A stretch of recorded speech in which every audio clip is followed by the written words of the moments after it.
आजकल मार्केट में crypto currency, bitcoin, Dogecoin, Ethereum ये सब काफी ट्रेंडिंग टॉपिक्स हैं और कई लोग इसमें इन्वेस्ट भी करना चाहते हैं, पर उनके मन में कई सवाल होते हैं, जैसे कि आखिर ये पीयर टू पीयर कनेक्शन क्या होता है, ब्लॉकचेन क्या होती है और क्या ये लीगल है, क्या ये सेफ है, और अगर ये लीगल नहीं है तो हम इसमें टेंडरिंग कर सकते हैं, और किस देश में इसमें पहले टेंडरिंग आई थी, इसका प्राइस तो काफी वॉलेटाइल है।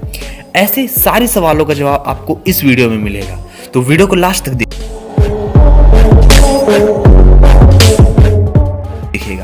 तो चलिए सबसे पहले समझते हैं कि हमें क्रिप्टो करेंसी की जरूरत क्यों पड़ी। जब हमारे पास नॉर्मल रुपए थे तो हम ये क्रिप्टो करेंसी क्यों इंट्रोड्यूस किया। तो देखिए, पहले होता था कि ये जो हमारे पास भी करेंसी थी इनको एक गोल्ड फॉर्म में रखा जाता था, मतलब जितना सरकार के पास सोना होता था वो उतनी ही करेंसी प्रिंट कर सकती थी।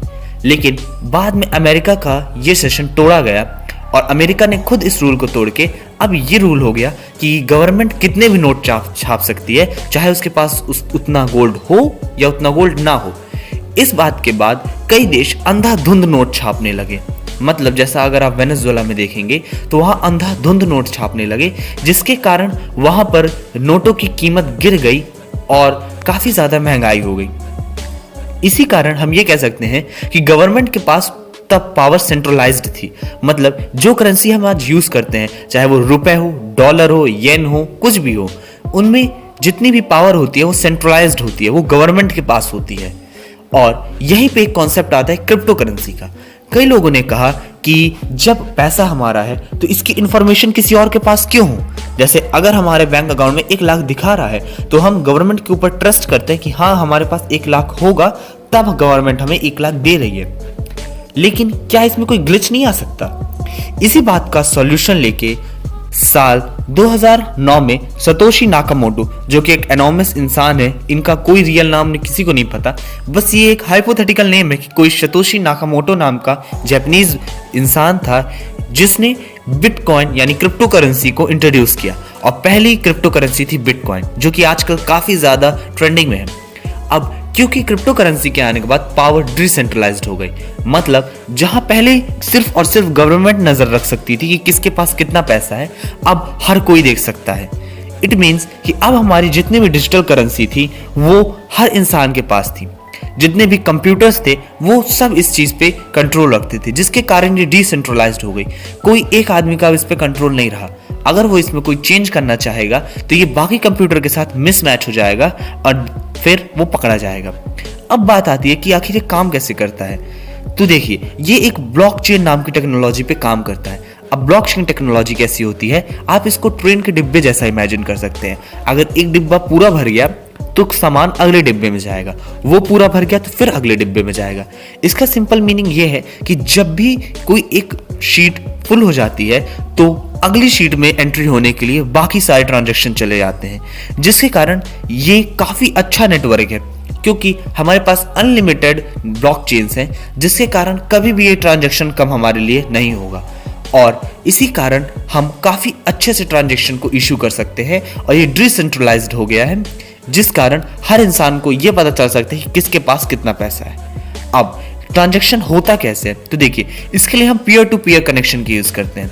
सीधी सी बात आप ये समझ लीजिए कि कई सारे कंप्यूटर का एक ब्रांच होता है जिसको हम ब्लॉकचेन कहते हैं, और उसी में अलग अलग कंप्यूटर्स होते हैं। अब देखिए, कई लोगों के मन में आता है कि इज इट सेफ, मतलब क्या ये सेफ है। तो देखिए, ब्लॉकचेन के कारण ये टेक्नोलॉजी काफी ज्यादा सेफ हो जाती है।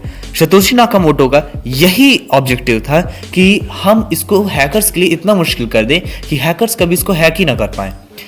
अब अगर कोई भी हैकर सारे कंप्यूटर को एक साथ हैक करता है तभी उसको क्रिप्टो करेंसी की एक रियल इंफॉर्मेशन मिलेगी। मतलब अगर आपके पास सपोज करिए कल 5 रुपए का सिक्का था, क्या आपको पता है कि आपके पहले वो किसके पास था? चलिए आपको वो भी पता है, तो क्या आपको पता है कि जब वो बना था तब वो सबसे पहले बार किसके पास था? अब इतनी इंफॉर्मेशन निकालना किसी भी आदमी के लिए बहुत मुश्किल होगा, और यही चीज हैकर को भी क्रिप्टो करेंसी चैलेंज करती है, क्योंकि अगर आपको किसी भी बिटकॉइन को अपने पास लाना है तो आपको बाकी सारे कंप्यूटर में हुई ट्रांजैक्शन से मैच करना पड़ेगा, तभी आप एक क्रिप्टो करेंसी पा पाएंगे। और लेट सपोज कि किसी ने आपको एक क्रिप्टो करेंसी दी, समझिए बिटकॉइन दिया, तो अब वो आपके पास जर्नल फॉर्म में नहीं आएगा। पहला तो सबसे सेफ मैटर होता है क्रिप्टोग्राफी।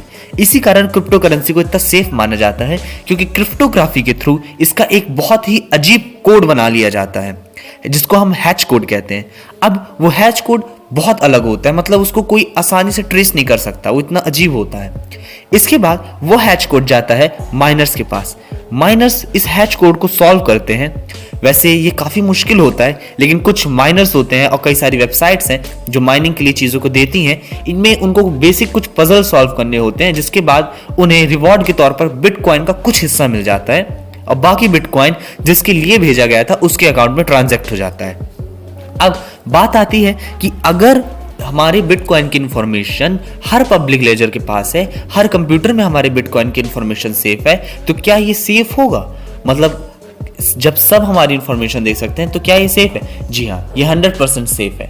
जैसा कि मैंने बताया, क्रिप्टोग्राफी के थ्रू ये हैश कोड्स में कन्वर्ट कर दिया जाता है और हैश कोड किसी भी नॉर्मल इंसान के द्वारा रीड कर पाना आसान नहीं है। यहाँ तक कि सुपर कंप्यूटर्स की भी हवा टाइट हो जाती है ऐसे हैश कोड्स को रीड करते करते। तो हाँ, ये पूरी तरह सेफ है। अगला सवाल आता है कि इसके लिए हम ऐप्स कौन से यूज कर सकते हैं। तो देखिए, ये वीडियो किसी ने स्पॉन्सर नहीं किया, मैं जस्ट आपको वो ऐप्स बता रहा हूं जो कि काफी अच्छे माने जाते हैं, जैसे कॉइनस्विच, कुबेर ऐप, कॉइनडीसीएस एक्सेट्रा। ऐसे कई ऐप्स हैं जो आपको क्रिप्टो करेंसी और बिटकॉइन में इन्वेस्ट करने का मौका देते हैं। वैसे क्या आपको पता है, अगर आपने 2010 में किसी भी बिटकॉइन पे 100 रुपए इन्वेस्ट किए होते तो आज 2021 में आपके पास 1.5 करोड़ रुपए होते? पता चला? क्योंकि बिटकॉइन का 2010 में मार्केट कैप 20 रुपए का था और 2020-21 के समय ये 44 लाख से 45 लाख पहुंच गया था और 2021 में अभी करंटली ये 30 लाख का चल रहा है। और आपको भी पता होगा कि जब मस्क भैया ने कहा था कि अब टेस्ला बिटकॉइन एक्सेप्ट करेगी तो बिटकॉइन की कीमत कितनी ज्यादा हो गई थी, और जब उन्होंने नहीं कहा तो अचानक से बिटकॉइन की कीमत गिर गई। इसको हम मस्क डिप भी कहते हैं। और बिटकॉइन, अब बात यह है कि किसी भी नोट की प्राइस घटती बढ़ती कैसे है। तो देखिए, अगर कोई कंट्री बहुत सारे नोट छाप देगी तो उसकी कीमत घट जाएगी, अगर कम नोट छापेगी तो उसकी कीमत बढ़ जाएगी। इट मीन सिंपल, जैसा हम कॉमर्स में पढ़ते हैं डिमांड एंड सप्लाई मेथड, यहां भी वही लागू होता है। अब क्योंकि क्रिप्टो करेंसी बेसिकली नहीं, लेकिन बिटकॉइन की कीमत बिल्कुल फिक्स है, मतलब 21 मिलियन बिटकॉइन है, ना ये बिटकॉइन इससे ज्यादा होंगे ना ये बिटकॉइन इससे कम होंगे, जिसके कारण इसकी कीमत काफी फिक्स होती है। हाँ, वॉलेटाइल काफी होती है कि आज ये अगर आपने इसमें 100 इन्वेस्ट किया तो क्या पता कल ये आपको 1000 दे दे और क्या पता कल ही अब ये पूरा डूब जाए। इसकी कीमत काफी वॉलेटाइल है, लेकिन कई लोग जैसे चाइनीज गवर्नमेंट ने भी इसको फ्यूचर माना है। इलॉन मस्क जो कि सदी के सबसे क्रांतिकारी आदमी है, उन्होंने भी फ्यूचर माना है हमारी क्रिप्टो करेंसीज को।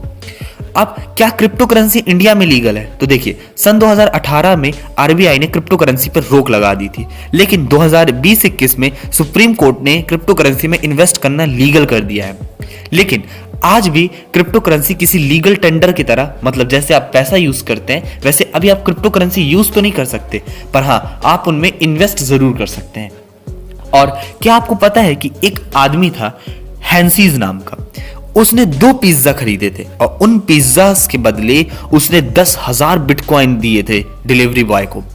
और आज उन 10,000 बिटकॉइन की कीमत जान के आपको, मतलब आपके पैरों तले जमीन खिसक जाएगी।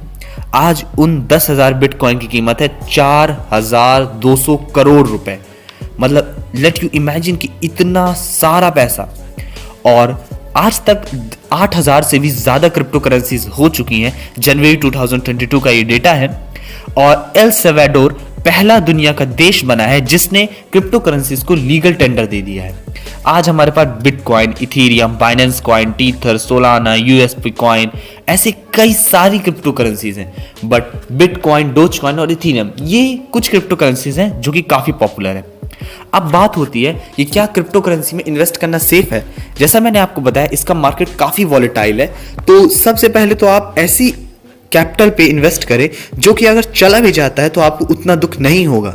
और जो मैंने आपको ऐप्स बताए वो काफी मिनिमम इन्वेस्टमेंट भी अलाउ करते हैं। तो अगर आप कम इन्वेस्टमेंट करेंगे, अगर इसका प्राइस बढ़ा तो आप दोबारा री इन्वेस्ट करके और पैसा कमा सकते हैं। और अगर ये एक बार गया भी तो आपने अपने रिस्क कैपिटल से काफी कम दिया था, जिसके कारण आपको उतना अजीब नहीं लगेगा, बदले में आपको कुछ एक्सपीरियंस मिल जाएगा। तो क्रिप्टो करेंसी काफी अच्छा सोर्स है। कई लोग इसको दुनिया का फ्यूचर मानते हैं। लेकिन जैसे कि है कि जब हम इंटरप्लैनेटरी हो जाएंगे तो अब अर्थ में अगर मान लीजिए डॉलर, रुपीज, येन ये सब चलता है तो मार्स में तो ये सब नहीं चलेगा। तब हमें एक कॉमन सोर्स ऑफ करेंसी की जरूरत पड़ेगी जो कि शायद क्रिप्टो करेंसी बन सकती है। क्रिप्टो करेंसी के बारे में आपकी क्या राय है और वीडियो कैसा लगा ये जरूर बताइएगा। आपकी जो भी क्वेरी हो क्रिप्टो करेंसी के ऊपर या अगर आपको वीडियो अच्छा लगा हो तो कमेंट जरूर करिएगा। वीडियो को लाइक करके चैनल को सब्सक्राइब करना मत भूलिएगा। मैं हूं Aryan Shukla and you are watching world of विज्ञान।